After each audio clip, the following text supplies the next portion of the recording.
ನಮಸ್ಕಾರ, ನನ್ನ ಹೆಸರು ಸುಮಿತ್ರಾ ದೇವಿ, HPCC ರಾಜ್ಯ ಸಂಚಾಲಕರು. ಇವತ್ತೇನು ಕೇಳ್ಕೊತಿದ್ದೀವಿ ಅಂದರೆ, ಮಹಿಳೆಯರಿಗಾಗಿ ಒಂದು ಸ್ಥಾನಮಾನಗಳು ಕೊಡಿ. ನಯನಕರ ಡಿ ಕೆ ಶಿವಕುಮಾರಿಂದ ನಾವು ಕಳಕಳಿಯಿಂದ ಮನವಿ ಮಾಡಿಕೊಡ್ತಾ ಇದ್ವಿ. ಮೋಟಮ್ಮ ಅವರ ಇದರಿಂದ ಅವರು ಸ್ತ್ರೀಶಕ್ತಿಯಿಂದ ಮಾಡಿ ಪ್ರತಿ ಮಟ್ಟಕ್ಕೆ ಬಂದಿದ್ದಾರೆ. ಅದಕ್ಕೋಸ್ಕರ ನಯನಕ್ಕಂಗೊಂದು ಕೊಡಿ ಅಂತ ಮಹಿಳೆಯರಾಗಿ ನಾವು ರಿಕ್ವೆಸ್ಟ್ ಮಾಡ್ಕೊತಾ ಇದ್ದೀವಿ. ಡಿ ಕೆ ಶಿವಕುಮಾರ್ ಸರ್ ಇವತ್ತೆಲ್ಲ ನಮಗೆ ಕೊಟ್ಟಿದ್ದಾರೆ. ಏನು ಸ್ತ್ರೀಶಕ್ತಿ ಆಗಿರ್ಬೋದು, ಗೃಹಲಕ್ಷ್ಮಿ ಯೋಜನೆ ಆಗಿರ್ಬೋದು, 5 ಗ್ಯಾರಂಟಿ ಯೋಜನೆ ಕೊಟ್ಟಿದ್ದಾರೆ. ಅದೇ ಥರ ಹೆಣ್ಮಕ್ಳಲ್ಲೂ ಕ್ಯಾಬಿನೆಟಲ್ಲಿ ಒಬ್ಬರು ಇಲ್ಲ. ಹಂಗಾಗಿ ನಯನ ಅಕ್ಕನ ಕೊಡಲಿ ಅಂತ ನಮ್ಮ ರಿಕ್ವೆಸ್ಟಲ್ಲಿ ಕೇಳ್ಕೊತಾ ಇದ್ದೀವಿ. ಎಲ್ಲಿಂದ ಬಂದಿದ್ದೀವಿ? ನಾವು ಕೊಂಡ್ಕೊಟ್ಟೆ ಪ್ರಾಸೆಸ್. ಈಗ ಅವ್ರ ತಾಯಿಯವ್ರಿಗೆಲ್ಲ ಸ್ಥಾನಮಾನ ಕೊಟ್ಟಿದ್ರು, ಈಗ ತಾಯಿಗೂ ಕೊಟ್ಟು ಮಗಳಿಗೂ ಕೊಟ್ಟು ನೆಕ್ಸ್ಟ್ ಎಲ್ಲರಿಗೂ ಕೊಡಬೇಕು ಅನ್ನೋ ಮಾತು ನಡೀತಾ ಇದೆ. ಇಲ್ಲ, ಅದೇನಂದ್ರೆ ಇವಾಗ ಅವರು ಮಗಳಾಗಿ ಬಂದ್ ಮಾಡ್ತಿದ್ದಾರೆ. ಯೂತ್ಗೆ ನಾವು ಸಪೋರ್ಟ್ ಮಾಡೋಣ.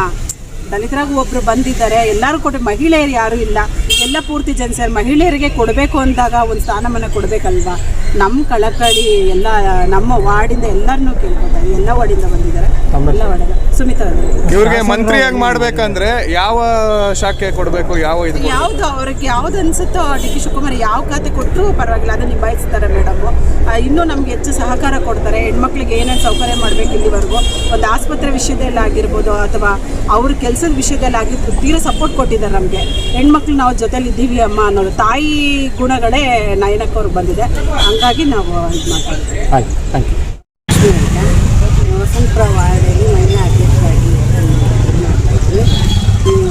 ಅಕ್ಕ ಅವ್ರಿಗೆ ಕೊಟ್ಟರೆ ನಮಗೆಲ್ಲ ಅನುಕೂಲ ಆಗುತ್ತೆ. ಹೆಣ್ಮಕ್ಳಿಗೆಲ್ಲ ಎಲ್ಲ ಕೇಳ್ಕೊಳ್ಳೋದು ಡಿ ಕೆ ಶಿವಕುಮಾರ್ ಸರ್ ಹತ್ರ ಇದನ್ನು ನಾವು ಕೇಳ್ಕೊತಾ ಇದ್ದೀವಿ.